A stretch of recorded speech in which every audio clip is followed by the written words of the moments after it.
बीच में बोला था कि ये बीमारी है, यही बीमारी है इनकी, इनको राजनीतिक बीमारी हो गया साहब, इसलिए बकर बकर चक्कर चक्कर करते रहते। आप तो एक बात मैं आपको कहूंगा साहब, बिल्कुल कहूंगा, आप बहुत बड़े स्वार्थी आदमी हैं और सेल्फी। मैंने क्या कर दिया? अरे मैंने क्या किया यार?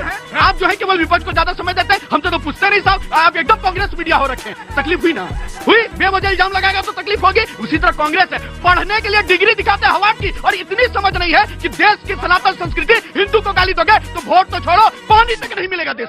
क्या बात है सर, क्या बात है सर, क्या बात, ये बात। हाय हेलो नमस्ते व्यूअर्स, आप सभी को एक बार फिर से स्वागत है हमारे चैनल पर। तो दोस्तों, आज का डिबेट बहुत ही मजेदार होने वाला है। पुतिन को भगवत गीता देने को लेकर के विपक्षियों ने इस तरह से मोर्चा संभाला है कि बहुत बड़ा क्राइम कर दिया है मोदी जी ने। तो चलिए इसी पर डिबेट होने वाला है, ये डिबेट देखते हैं और मजे लेते हैं इन विपक्षियों का। तो चलिए शुरू करते हैं आज का ये डिबेट वीडियो। पिक्चर चालू करो बे। किसी ने कहा पश्चिम बंगाल से, कहा कि ये गीता जो दी है व्लादिमीर पुतिन को मोदी जी ने, ये जो गीता दी है यही गलत किया है, गीता नहीं देना चाहिए था। गीता क्यों दिया?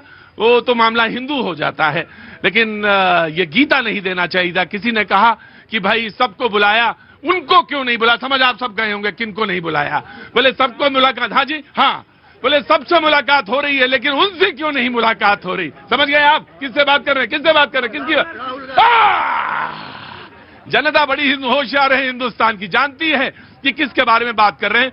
फिर अब मैं कांग्रेस के प्रवक्ता को बुलाता हूं, वो अपनी एक रिएक्शन देंगे, उसके बाद बीजेपी के लिए डिबेट खोलता हूं। जी नहीं, गीता दिया, हम शुक्रगुजार हैं, मोदी जी को गीता देना भी चाहिए, लेकिन गीता से पहले जो पुतिन साहब को दिया गया दिल्ली एयरपोर्ट से निकलते निकलते, वो है दिल्ली का दमघोटू प्रदूषण।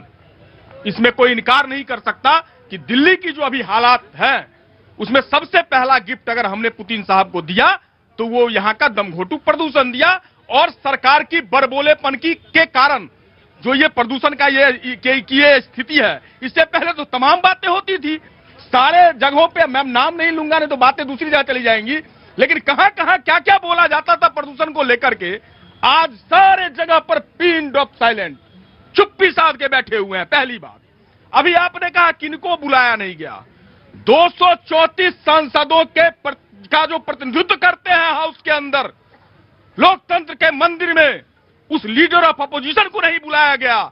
जबकि मैं आपको बता दूं, यही दिसंबर का महीना था, 24 दिसंबर 2012।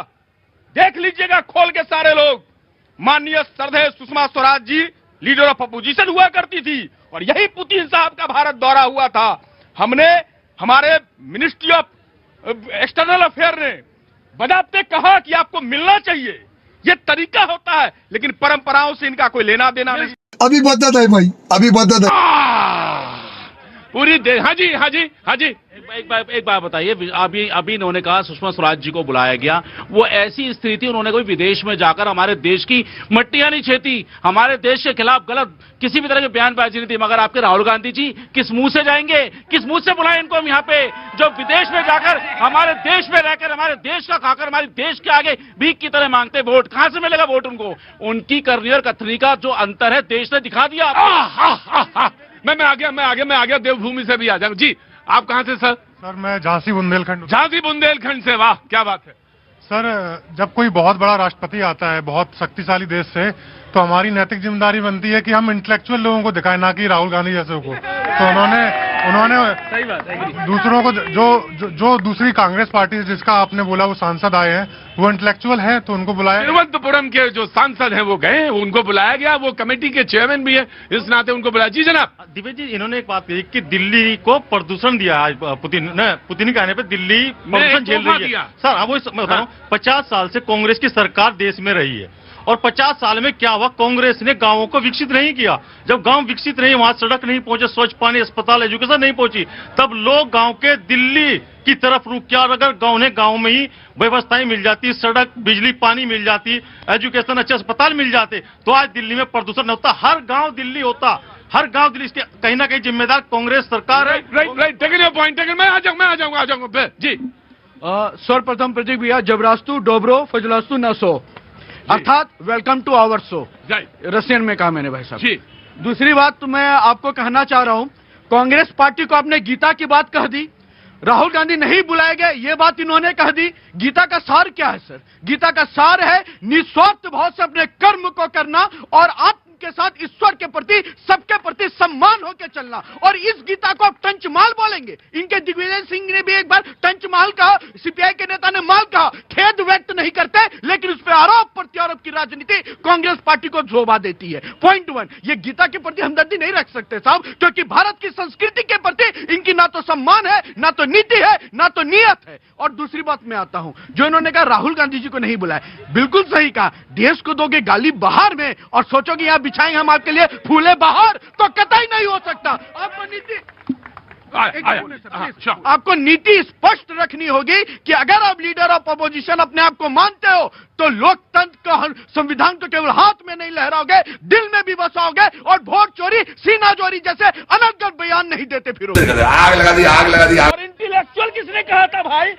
इंटेलेक्चुअल हार्वर्ड से जिसने पढ़ा, हार्वर्ड जो पढ़ के आया वो इंटेलेक्चुअल नहीं है। और जिसके पास बताइए तो हार्वर्ड से कौन?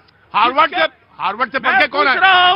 जो पूछ रहा हूँ हार्वर्ड से जो पढ़ गया उसके पास नहीं है, जो डिग्री दिखाने के लायक है उसके पास नहीं है, वो इंटेलेक्चुअल नहीं। लेकिन जो डिग्री छुपाए वो इंटेलेक्चुअल। आगे जी। प्रभात कुमार जी के अनुसार हार्वर्ड से पढ़ के कोई आया, अगर पढ़ा लिखा इंसान देश को गाली देता है तो मैं गवार रहना पसंद मजदूर करूंगा साहब। क्या बात करते हो? अगर पढ़ा लिखा इंसान इस देश की सभ्यता को गाली, बीच में बोला था कि यही बीमारी है इनकी, यही बीमारी है इनकी, इनको राजनीतिक बीमारी हो गया साहब, इसलिए बकर बकर चक्कर चक्कर करते रहते। आप तो एक बात मैं आपको कहूंगा साहब, बिल्कुल कहूंगा, आप बहुत बड़े स्वार्थी आदमी हैं और सेल्फिश। मैंने क्या कर दिया? अरे मैंने क्या किया यार? आप जो है केवल विपक्ष को ज्यादा समय देते हैं, हमसे तो पूछते नहीं साहब। आप एकदम कांग्रेस मीडिया हो रखे हैं। तकलीफ हुई ना? हुई? बेवजह इल्जाम लगाएगा तो तकलीफ होगी। उसी तरह कांग्रेस है, पढ़ने के लिए डिग्री दिखाते हैं हार्वर्ड की, और इतनी समझ नहीं है कि देश की सनातन संस्कृति, हिंदू को गाली दोगे तो वोट तो छोड़ो, पानी तक नहीं मिलेगा देश में। आपके अंदर मेरे लिए नफरत है, आपके अंदर मेरे लिए गुस्सा है, आपके लिए मैं पप्पू हूँ। हाँ तो दोस्तों, आप सभी को ये डिबेट वीडियो कैसा लगा कमेंट में जरूर बताइएगा। वीडियो को लाइक शेयर करना मत भूलिएगा। साथ ही साथ सामने में जो सब्सक्राइब का बटन है उसको दबा दीजिए और बेल आइकन को भी दबा दीजिए ताकि आप सभी को सबसे पहले वीडियो मिले। तो अभी के लिए इतना ही, मिलते हैं नेक्स्ट वीडियो में। हर हर महादेव, धन्यवाद।